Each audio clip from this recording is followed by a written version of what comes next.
everyone, it's me, xCanadensis. Welcome to my channel, or welcome back to my channel. If you're new here, I post new doll-related videos every single day, and today's video is going to be a discussion around doll finances in doll collecting. And if you're new to my channel, this is a just chatting style video, so it's not going to be super formal, and I do not have a script. I do actually have a pretty detailed outline, which I normally would not have, so hopefully this video is coherent and you guys could take away something from this video, whether you're a longtime collector or a newer collector. I feel like a lot of this stuff is most pertinent to newer collectors, but I feel like there's something for everybody in this, so hopefully something helps you. And yeah, if you're bothered though by stream of consciousness style or people who kind of weave around and have tangents, this video is not for you, and no hard feelings. Please click away if that is not for you. I totally understand. But anyway, I want to do this video because I feel like I have like some pretty unique perspectives on this. So specifically because I collect from the three different like big worlds. I guess there's another one that I don't collect from, which is like BJD, OOAK stuff, but I collect new releases, so stuff that is currently releasing in stores. I collect releases from other countries, and I collect older stuff that is not currently on store shelves, but also I collect from other countries vintage stuff too. By the way, if you're interested in online shopping from other countries, I may or may not have secured a really cool partnership, and I'm going to be doing a lot of videos about that. Stay tuned, I'm so excited! And before we get started, I wanted to just like say a couple of things because it's kind of an important perspective.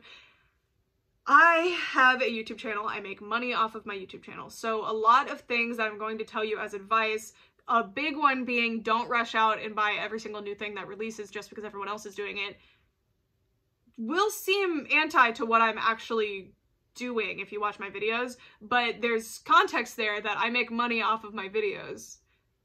So buying them first is beneficial, and I will most likely have my return on investment, and I want the dolls anyway, so it's a good call for me. But that is because of my unique position as a YouTuber, so I just want to make that pretty clear. So do as I say, not as I do. You might even see me with secondhand stuff and other things, say things that don't sound the most responsible. Do as I say, not as I do. In those cases, I don't follow my own advice always either, but advice, it's good to have, but like it's good to have in your old noggin to like refer to, but you know, we're not perfect. We're not always going to follow it.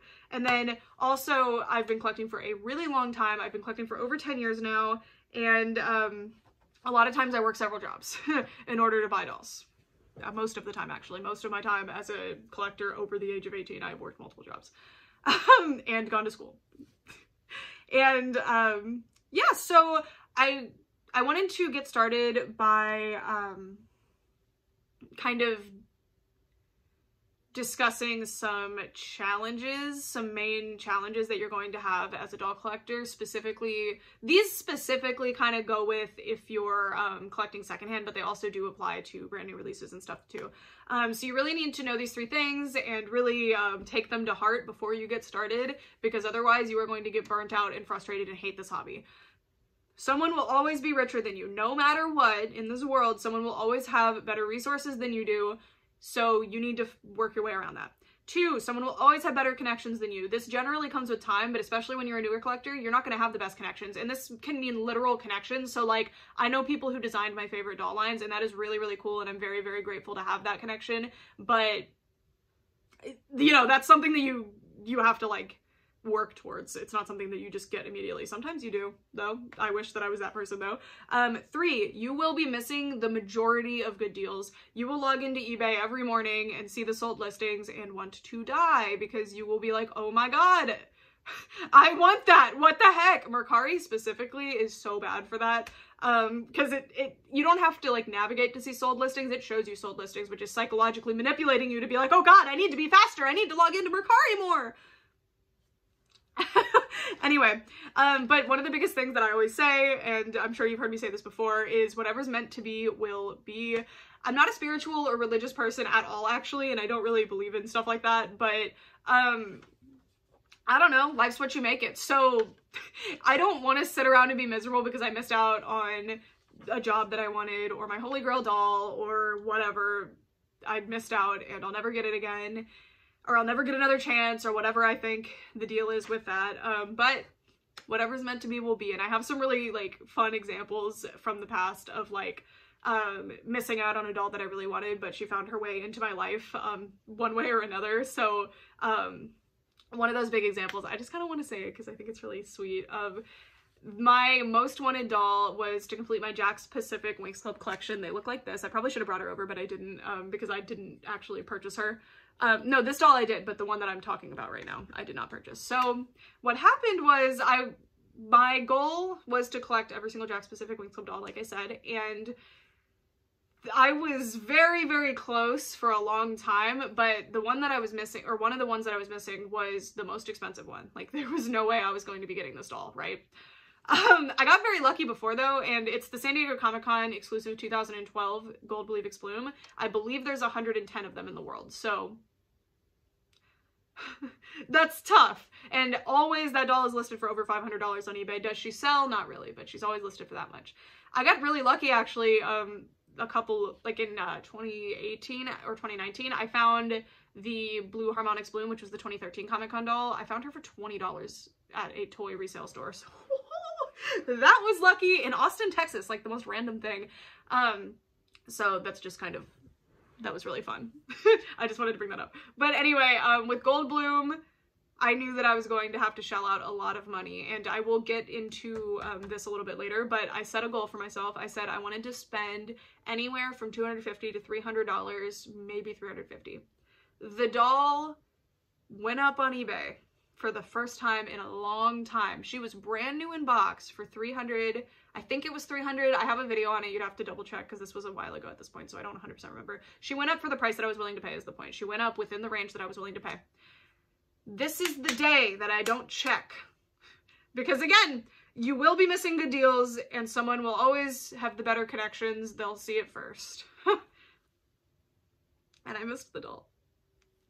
And the way my heart broke, because this was a point in time, like sometimes you miss out because you don't have the money and it's like, okay, that's a learning, that's, you know, I can learn something from this, or it's fine, like I wouldn't have been able to get the doll anyway. But in this situation, I was working like overnights at McDonald's at the time, I'm pretty sure. This might have been coffee shop era, I don't 100% remember, but I was absolutely miserable working so hard, gathering money, and I specifically was trying to get that doll. I was trying to complete my Jakks Pacific collection. That was my main goal at the time, and I was specifically working towards that goal. I always have different little like mini things that I'm working on specifically, but you'll see me collect everything, but there's always one that I'm kind of focusing on. So you'll notice sometimes I buy more Mycene dolls, sometimes I buy more Winx dolls, and that's just something that I do. I kind of go through little like phases, but I always circle back to every single one.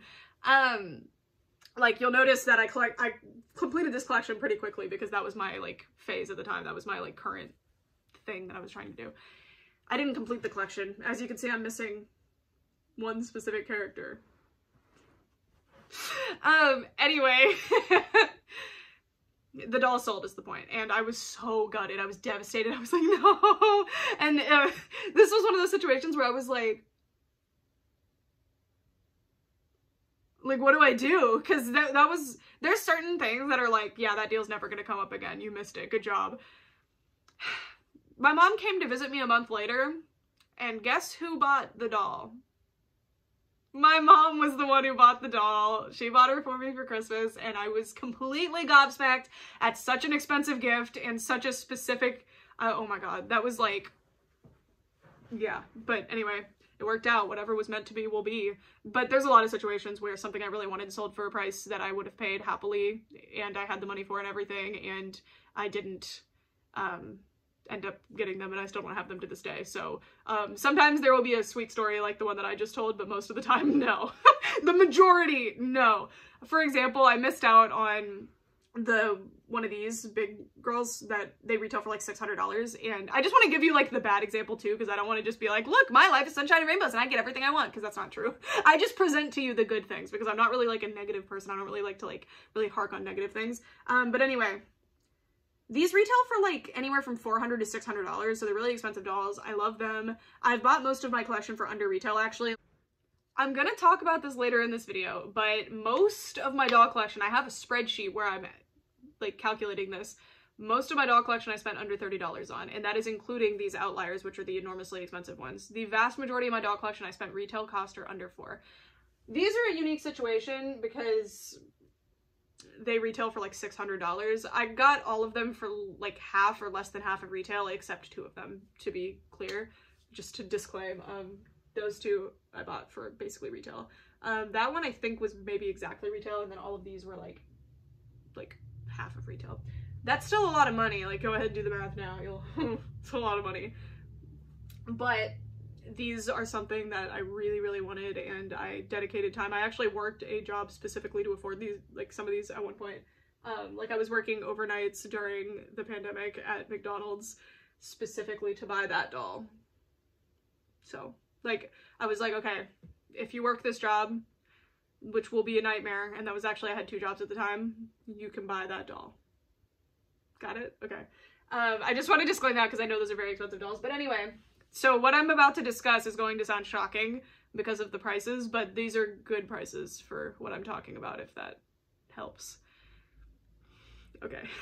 So I'm missing one character, as you can see, if you know this show. I'm missing Madoka Kaname, the main character. I would say titular character, because this is the main character up here to me. And she's my favorite character. She has her own shelf now. Yay! Okay. Anyway, I'm missing Madoka.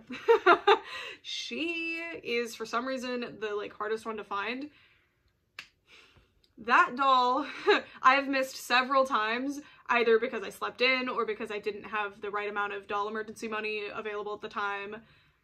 I've missed her for, the one specific instance that I'm referring to for this story is I slept in and she sold for, it was like $400 or something, which generally I like to spend $300-ish on these or under, but $400 for Madoka is a great deal. One just sold for like $850, and I was actually bidding on that one, and I think my max bid was like $800, and I was like, I can't do that. Like, I can't do that. That's too much. That's not even how much I spent on this one, and this one, there's only 100 of this one in the world, so I had to stop. I was like, no, never mind. And I got my, it was a bid, so I was good, because I didn't actually spend it, but broke my heart, because I really wanted that doll, and I've been after her for a while, and I'm specifically saving up, but it's okay. Good things to those who wait. It wasn't meant to be. A better deal will come. I hope.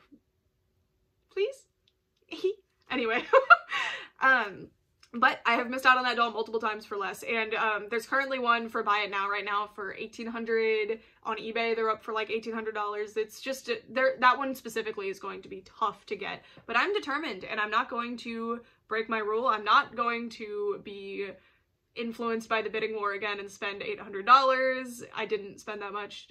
The price that I want to spend is retail or under, so $600 or under. So, but I'll get her. I'll get her. Just you wait. This time in like a month or 2 months or a year or 3 years from now, I will be proudly holding that doll, and it will have been so worth the wait. But that's just the way that I specifically collect. But anyway, whatever's meant to be will be. That one wasn't it, but maybe someday down the road I will find her again later. In fact, I rushed to buy this one as soon as I had the money, because it was my reward for working that job and I wanted her so bad. I'd been wanting her ever since the day she came out, so almost 10 years by that point. And like a couple of weeks later, one went up for like half the price that I paid. And this is because a lot of doll collecting is just about being at the right place at the right time. If I could, I would clone myself 100 times and have myself stationed in every little area that I think would be a good spot to hunt for dolls and just constantly be doing that. But I can't, and that means that I'm gonna miss out on a lot of stuff. To me, I don't really like the word luck in the terms of doll collecting, which sometimes you really do get lucky. Sometimes you search for something, you find it immediately, you buy it, and you got an amazing deal. This was a big example of this. I found out that the Disney Pixie Stars dolls existed, and I was like, I want that. And I searched it up, and they were all new in box on eBay for $60 for all 3, which is ridiculous. That was less than retail. Sold. Haven't seen them up for sale again since then, so that was a pretty good call. And that was, you know, kind of just luck, right? Like, I was in the right place at the right time. That's kind of what, I guess, luck really means. But in order to, like, expand your luck, because luck isn't, like, a real thing, it's just describing, like, an outward-facing... When you're on the outside looking in at something, it's like, oh, you have that thing that I want, or you found that thing that I want, you're lucky, you know? But that erases the years of dedication to looking for them or something. But sometimes you really do just get lucky or whatever. Things take effort, and if at first you don't succeed, try and try again. That's a quote from somewhere. The way I have a lot of good finds and I have a lot of luck that you're perceiving is because I am constantly going to thrift stores. I'm constantly looking online for things.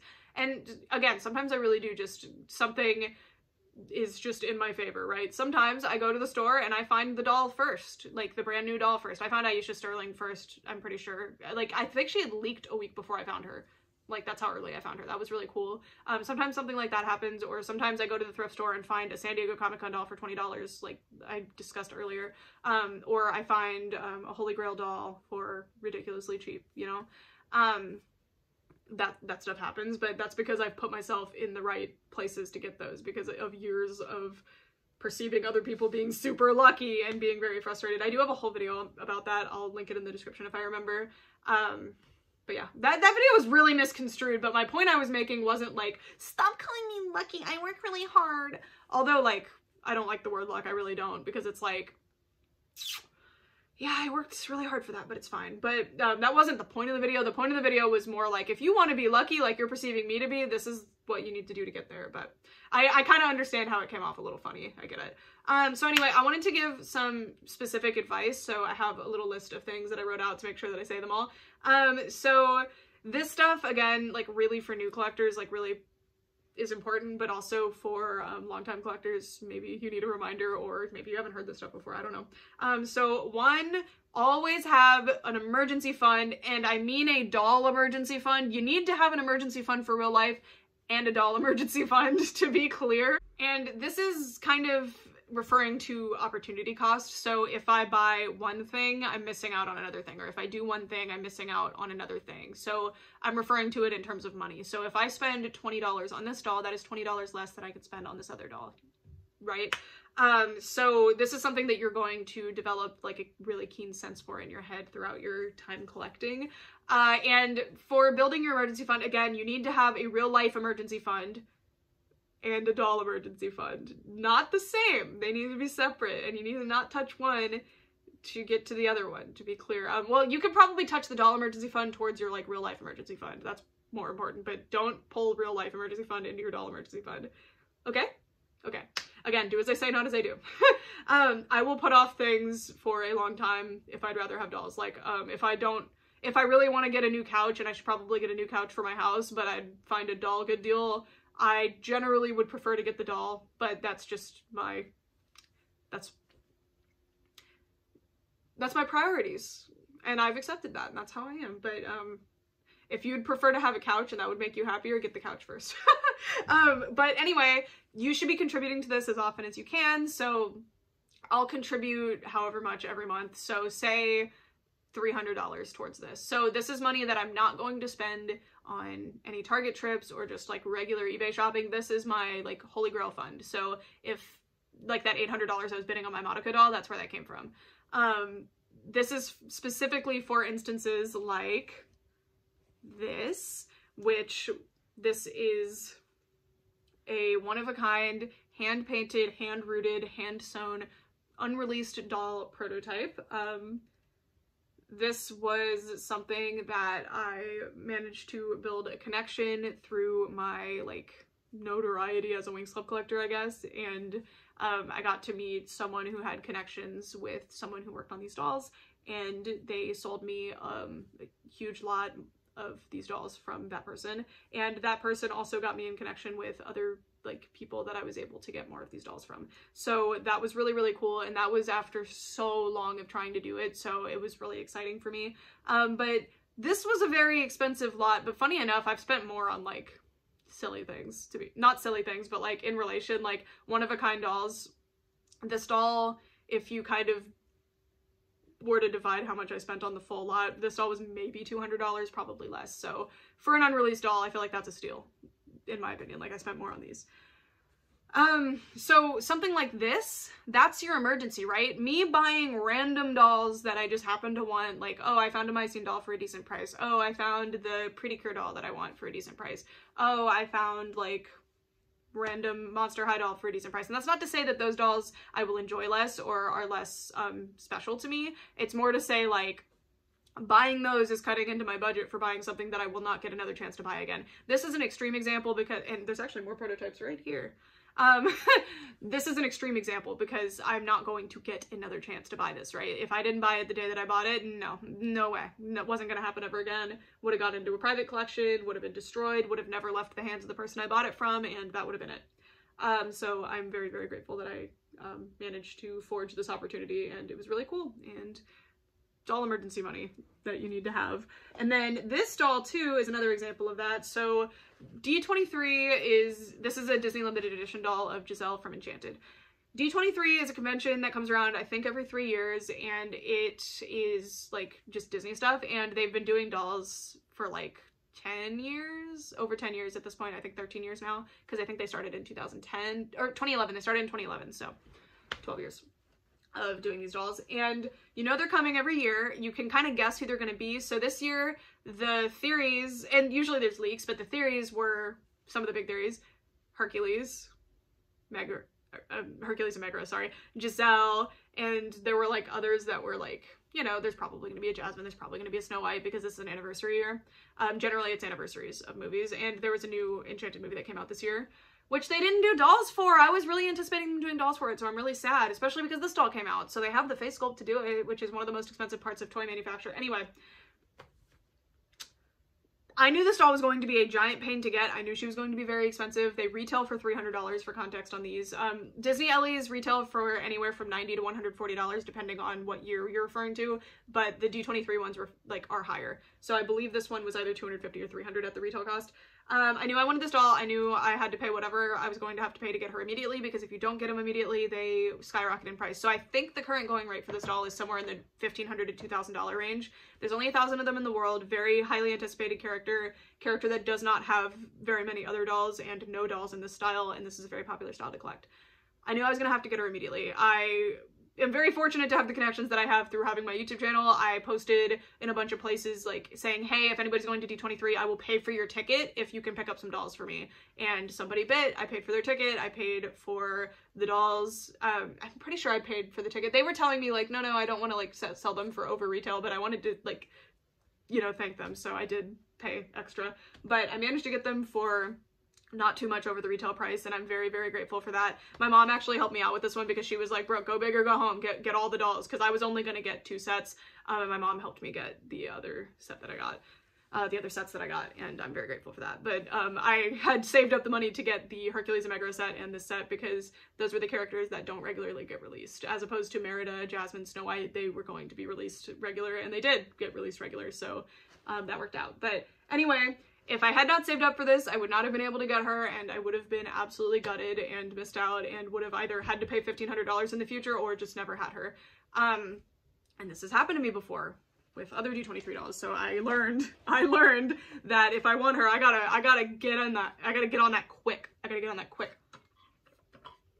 All right. So emergency fund, that's all that.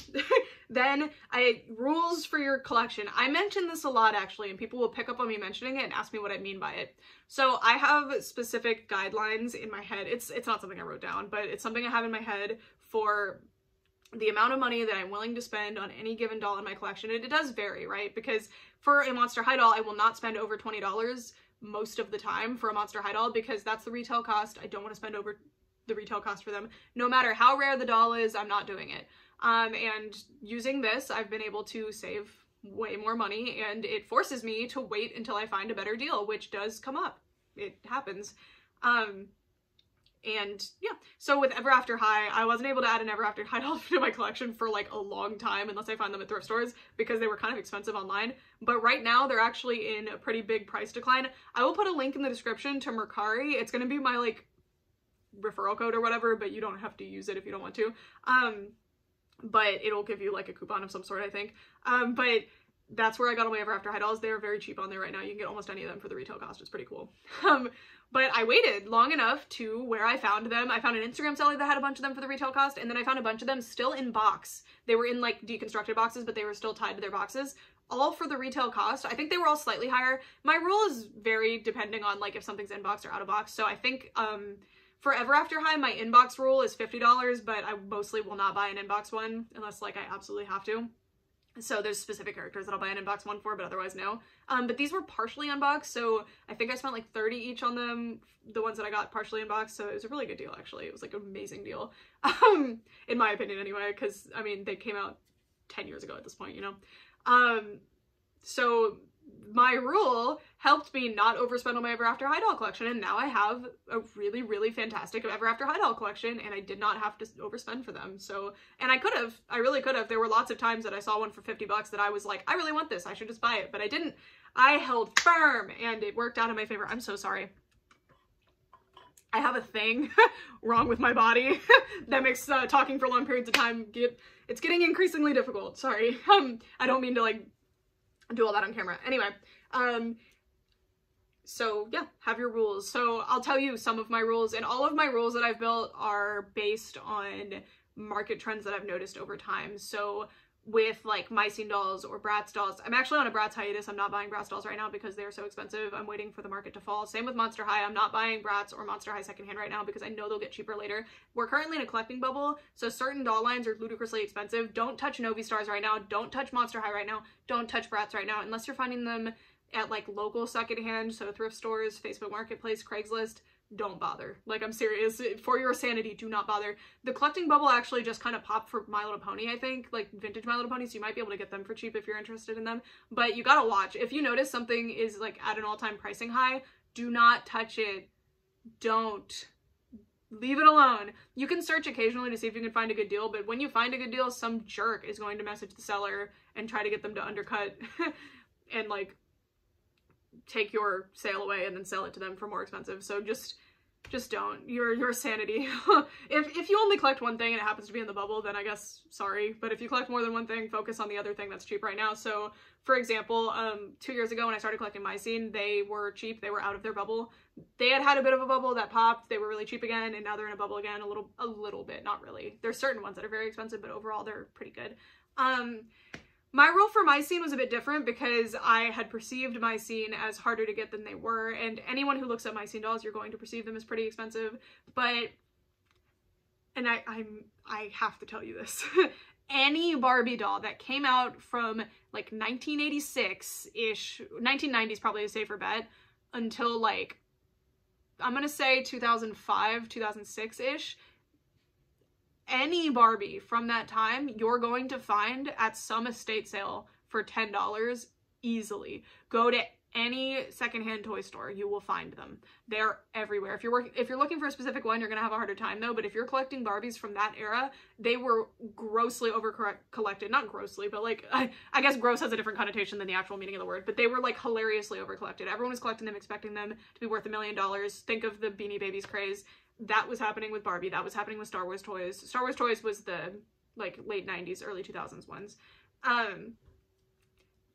They were so over collected that now they're not worth very much. So don't take the first price you see on eBay as law for dolls. A lot of people do that. Look at the actual sold listings, and if they're selling for too high, don't worry about it. Like, don't even bother. But I was able to find like My Scene dolls that I really wanted that were super expensive on eBay for very cheap on Facebook Marketplace, new in box. Yay! So I had perceived that My Scene dolls were worth a lot more, not worth, sorry. For me, and this is an important thing I need you to take away as well, things aren't worth to you what they're going to be worth to other people, right? If a doll, say like a Bratz doll, is $200 on eBay, and that's what people are paying for that doll, she's not going to be worth that much to me. Even if it's my favorite Bratz doll, I'm not spending $200 on her. Sorry, I'm not. Every single doll in my collection has like a baseline value to me of like $20, and some of them do go over that, and I mean like value in terms of like, that's what I like to spend on dolls, and that's what I'm going to spend on them, you know? And that's what they're worth to me, you know? As much as this doll was super expensive and it is an amazing doll, I enjoy her just as much as this doll that I spent $20 on, you know? The pricing to me is more of an obstacle to achieving the goal of getting the doll, right? So if something's expensive, and this is just a perspective thing, like some people actually prefer if something's expensive because it gives you that like feeling of being, I don't know, actually, exclusivity, I guess, like it makes you feel cool. I have no idea. I don't feel that at all. I hate when things are expensive because it makes them hard to get for me, and it's just an obstacle, really. It means I have to work harder to get them. And not work harder as in like search harder, because I like the hunt. I don't like the spending the money part. So anyway, like things aren't worth to you what they're going to be worth to other people, right? So just because something is going to be like selling for $100 on eBay, like say a Monster High doll that you really want is $100 on eBay, that doesn't mean you have to spend that, and that doesn't mean you should spend that. Just because like, oh yeah, that doll is worth that much. They're not actually worth that much. At the end of the day, it's a mass-produced chunk of plastic. In a year, it might be worth $10, you know? So don't buy things because unless you're trying to collect as an investor, that's just a completely different thing than what I'm doing, and that's a completely different thing than what I'm trying to give advice on. If that's something you do, then don't take this as an insult in any way. I just personally, that's not what I'm doing, and that's not what I have experience to give advice on. But don't buy dolls as investment pieces, especially secondhand dolls that you are playing with. Do not buy them as investment pieces. It is a bad idea. If you're going to be collecting brand new in box collector dolls, maybe, sure. But even then, like, for the most part, dolls that, it's hard to explain, but like, if I buy, say, I don't have a good example over here. Okay. If I buy a Disney limited edition doll, so there's a Tinkerbell Disney Ellie coming out in a couple weeks, that is amazing. She is going to retail for $140 shipped to my house, right? If I decide, okay, I want to buy this doll, but I want to invest, like I want to keep her in box, sealed away in like a closet somewhere where she won't get damaged, and I want to sell her in a year, the chances are pretty high that even like she won't double. The investment will not double, and by that point it's like you've been out $140 for a year that you could have had and like spent on something else, and the most you're gonna make back in a year is like $80. If you're willing to play the long haul and hold on to a doll for 20 years, sure, you can be rich, but like, is it worth it? Like, all these people that bought up like every single Monster High release 10 years ago, if they held on to them for 10 years and are selling them now for the maximum price that they'll sell for, yeah, they're making like a decent amount of money, but like, was that worth the amount of time that they, or the amount of space that they took up? Because truly, like, for the most part, dolls aren't actually worth that much. Like, it's so funny to me because I'll perceive like, oh, this doll is so expensive, what the heck? But it's like a brand new in-box doll from 20 years ago, like a Bratz doll. It's a brand new in-box doll that came out 20 years ago, and she's only gone up to 4 times the value, and that's not accounting for inflation. Like, maybe if you account for inflation, she went up by like 3 times the cost. That's actually not bad compared to other collectibles. It's actually a really good deal. It's so funny the way I perceive things sometimes, because like, with like video games and stuff like that, the video game market's a mess right now, but say I really wanted to get one of my all-time favorite games, Pikmin 2. It's a rare game. It didn't sell a lot of copies. It's time to flex. This is my baby. I've had this since my childhood. Look, the game's not in here because I play it, so it's not actually in here right now. But look, I even have the original guide. Ooh, it's from my childhood. Very nice. If I wanted to sell this game today, let me look it up real quick for you. So this I've been holding on to for 20 years. It's not in perfect condition, but let's say I kept it in perfect condition. So I didn't play it, or I only played it a little bit. So this came out in 2004. Okay, Pikmin 2, and we're gonna look up the most recent sold listing on eBay. I just want to do this because I feel like people don't. So anyway, sold items. Ah, price went up. Okay, there's one. That's Player's Choice, actually, sorry. Okay, this one, do you have your manual? Please tell me. Show me the picture. Show me the picture. Yes, okay. So this one has the manual plus the little ad that was right here that I actually don't have. Because I used to take the manuals out. Because, like, I know current video games don't come with manuals, guys, but they used to do all this, like, really cute, like, graphic design and, like, artwork and stuff. And it was so cool. So me and my brother just loved looking through these. And they would even have, like, a notes page where you could, like, put your little notes. That is so cute. Anyway. This game, I'm pretty sure retailed for $40 or $50, sold for $70 in basically the same condition with more stuff than mine. And that's not accounting for inflation. So, like, is it worth to keep it that long? Like, realistically, not really. But yet, if I saw the game for $70 and I was looking for it, I would be like, oh, that's too expensive. I don't know. That's just a food for thought. Think about like the actual retail cost, but still keep your rule. Set your rules. I'm serious. Okay. And then finally, this is something I've actually been doing since I was a toddler, apparently.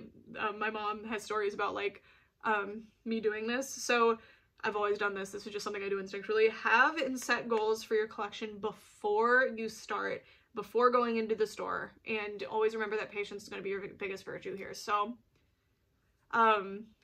when I was a kid, I did this with my Care Bears. I knew all of the Care Bears. I knew I wanted them all, but I had an order of which ones that I wanted the most, because if I don't get the bear at the end of the list, I won't be that mad. But if I don't get Good Luck Bear, my favorite one, I would have been devastated, you know, if Good Luck Bear had sold out. And as a collector and as an adult, I've kind of refined this to be, I have a priority system based on which ones are going to be more expensive or more rare in the future, because I know the market trends at this point. I'm pretty well tuned into them. So for example, I am at Target and I'm looking around, and we're in 2014, and I have all of the knowledge that I have now. Let's say I am a well-tuned collector. I know what I'm looking for. On the shelves, I see Monster High. I see some Winx Club dolls. I already have them though, so I'm ignoring them in this specific instance. I see Pinky Cooper dolls. I see Novi Stars dolls. I have $100 today. I'm gonna have $100 next week, and I'm gonna have $100 the week after that. I need to buy in a certain order to make sure that I get all of the dolls that are on my list. The total for the amount of dolls that I want to get is $300. So I will be able to get them all if I wait my 3 weeks, right? But they all won't be on the shelves anymore, because this is the height of collecting. This is like the height of doll collecting. This is like when doll collecting was like huge and there were so many different things on the shelves. And I've mentioned Winx, Novi Stars, Monster High, Ever After High, all of these, because these are the ones that I'm specifically looking for right now, right? Oh, we'll say Bratzilla's too. Knowing what I know now, the ones that I would go for first are the Novi Stars dolls. I would go for Pinky Cooper, just because those are ones that I really want. They took a while to leave stores, but still I would go for Pinky Cooper. I would go for like Monster High dolls. I guess this isn't the best example. I'm sorry. Hold on. I'll give you an example from actually like when I started collecting. So when I started collecting, my first doll, when I finally considered myself a doll collector, because my first doll as a collector was actually Sweet Party Cyan from La Di Da, but I bought her as part of my My Little Pony collection because she looks like Minty. So my first doll as an actual doll collector was Skull Shore's Abby from Monster High. And the reason that I bought her was because I was looking for Toralei and I couldn't find her, and I was very frustrated, but I still was very interested in Monster High. And I was reading on the Monster High Arena forum. I think it was still the My Little Pony Arena at the time. It definitely was. I was reading on the My Little Pony Arena forum, and I knew that Skull Shore's Abby was a rarer character. I knew that I wanted to collect all of Skull Shore's because I really liked Skull Shore's. I really liked Skull Shore's. I knew Abby was a rarer character. I had seen other collectors talking about how they couldn't find her, and I was at the grocery store. I did the thing that I always do. I was checking the toy aisle to see if Toralei was there, because this specific grocery store, Kroger, has like a pretty good toy section. At least it did at the time. It did at the time. So I go in there and I see Skull Shore's Abby, and I was like, I want her. And I've read that people are not able to find her, and she's currently very expensive online. But Skull Shore's Ghoulia is sitting right next to her, and Skull Shore's Ghoulia is not expensive at all. She's everywhere.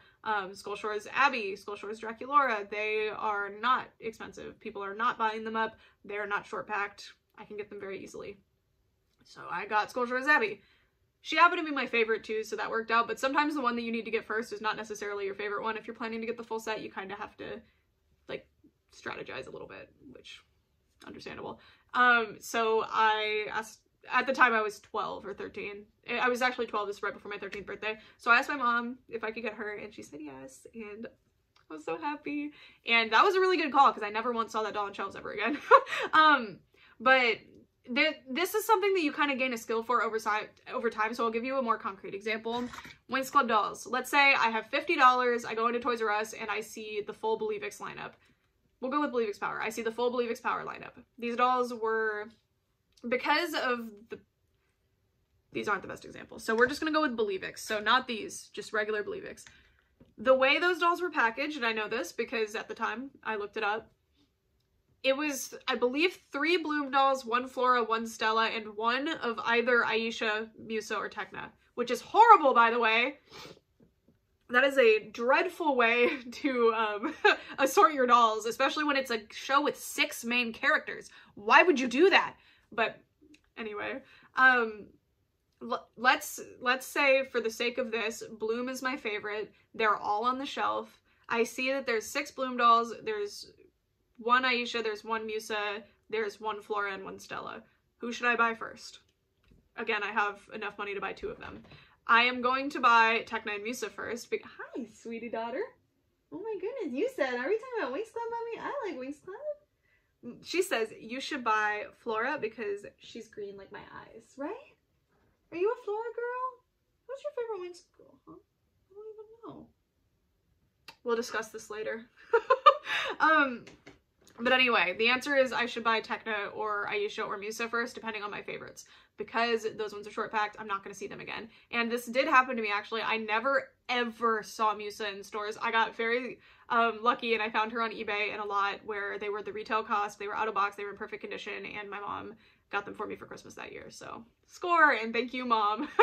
That was very lucky. I never saw Musa in stores. I was really, really hunting for Tecna before I found that lot, though, and after a long time of searching, I finally found her, and I bought her with my own money, and I was so proud. I did find Aisha, but I already had her from that eBay listing, so I found her. Like, that's how long it was taking me. It was taking me months to find these dolls because they were just not packed well at all. But I already knew, because I had been doing my research, that Bloom, Stella, and Flora, I'm good. I don't need to get them. But my first 2 dolls as a Winx collector, well, my first one was actually Harmonix Aisha. I bought her first because similar situation to Skull Shores Abby, I knew that doll I was not going to see again, and I was right. I did not see her again. Such a good feeling. I love that doll so much. But some of my first dolls, I actually had 2 Believix Blooms just because they like fell into my lap, because one of them, my dad bought me Blue Believix Bloom, the Comic-Con exclusive from that year, which was so cool, and she just came with a Believix Bloom for some reason, and then I ended up with one from that lot too, so I ended up with 2 pretty quickly. Which is kind of funny, and now I have way more than 2 Believix Bloom dolls. I have a ton of them, and I've had a ton of them. I've since sold a lot of them because I was like, I don't need to have 15 Believix Bloom dolls. As much as that would be cool, honestly, now, looking back, I wish that I had kept them because it would be really funny to have an army of them, but it's okay. But yeah, so set your goals and rules and expectations beforehand. Right now, we're kind of in a nice situation with dolls where they're not really short packing characters anymore. The companies have learned that collector mindsets are not only pretty popular with kids at this point because of the growth of social media and stuff that is accessible to children, but also because collectors are such a big part of the market that short packing dolls is kind of dumb, and they will sell plenty just packing them normally. The last time I remember short packing doll issue was with 24 Karat DJ from LOL Surprise OMG, and she did shoot up in value a lot, actually, but then they re-released her and now she's everywhere, so yay. And they don't really seem to be doing that anymore, which thank goodness. Thank you. With Monster High, I don't think they're doing it. They might be doing it a little bit, but oh, this is a current example, actually. If you're planning to be getting the Creepover Party dolls. Sorry, I was going to say Skulltimate Secrets, but no. If you're planning to get the Creepover Party dolls, I'll tell you right now the order that I would buy them in. If you only had enough to buy one at a time, I would buy Twyla, then I would buy Draculaura, then I would buy Frankie and Claudine. You could probably buy in any order, you'll be fine. Like, those 2 are going to be on the shelves much longer than Twyla and Draculaura. And the context for that is Twyla's the new character for this line. There's no other Twyla doll in Monster High G3, and we're not guaranteed another Twyla doll, so you're going to want to grab her first if you want them all. This is only if you want them all. If you only want one, if you only want Frankie, get Frankie and be happy with that one. So anyway, Twyla. Then Draculaura. Draculaura is the fan favorite, always will be. In Generation 3 specifically, she sells out immediately. In Gen 1, that was not the case, but in Gen 3, this is the case because of the nostalgia. And then Frankie and Claudine both have polypropylene hair, so collectors are avoiding them. They're both not particularly popular in this lineup, so I don't really think they're going to sell out anytime soon. They're not the ones you need to prioritize, unless they're the ones that you want the most, and yeah, if you're not worried about missing out. This is a big thing with doll collecting, is the fear of missing out, FOMO. And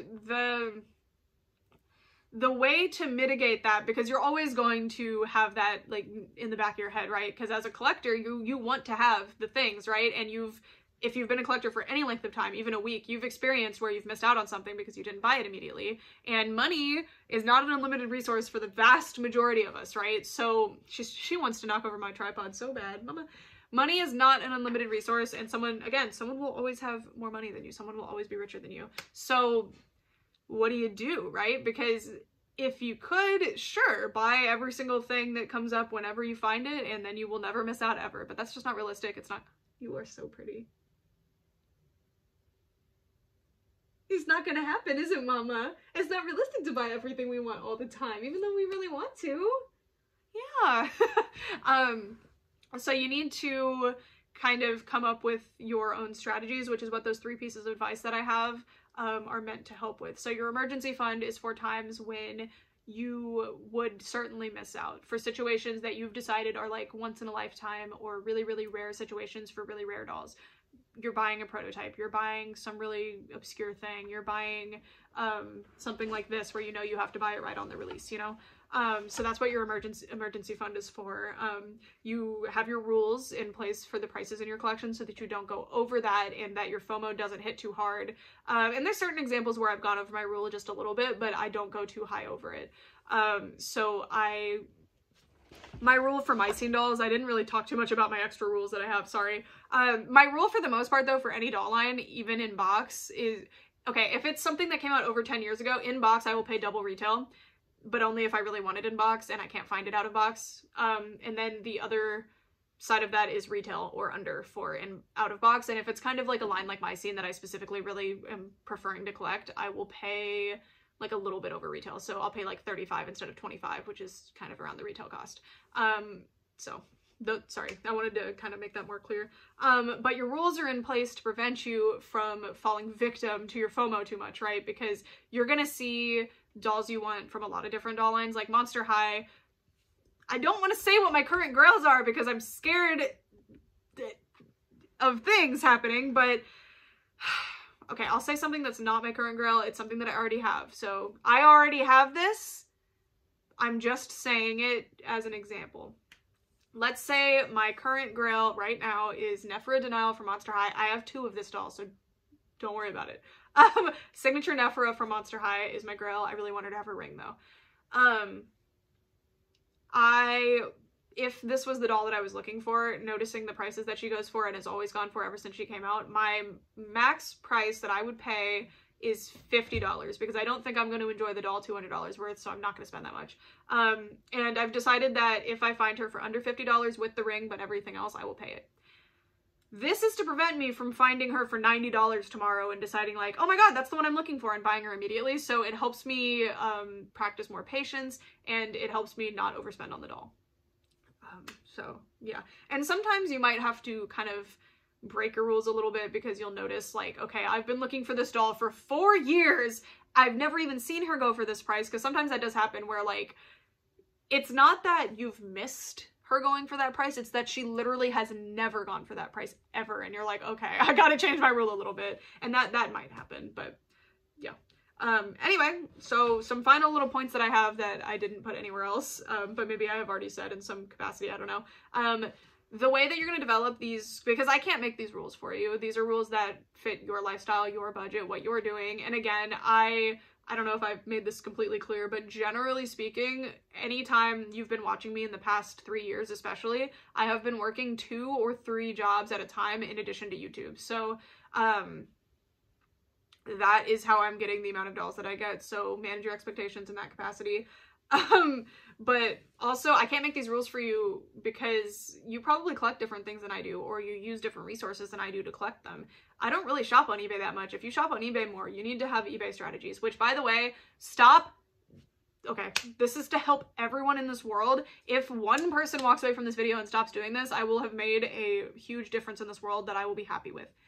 Please, for the love of God, stop bidding on things before 10 minutes before the auction ends. For the love of God, stop doing it. All you're doing is increasing the price for no reason. You need to sniper bid.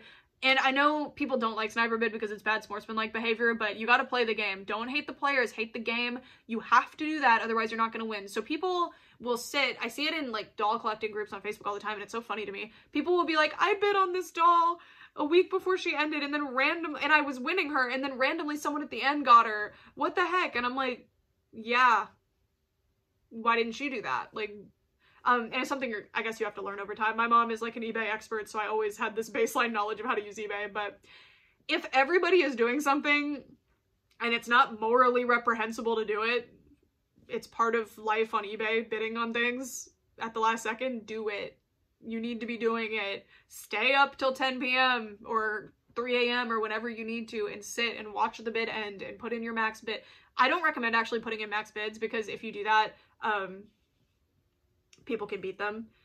So don't put in your max bid immediately. I only put my max bid in like right at like the last 2 seconds. And you need to develop a specific strategy. My strategy for eBay, I guess I'll tell you, is I don't bid until there are 15 seconds left. And then if I notice somebody's beating me, or even if nobody's beating me, at the last 7 seconds, because that's usually about how long it'll take to process.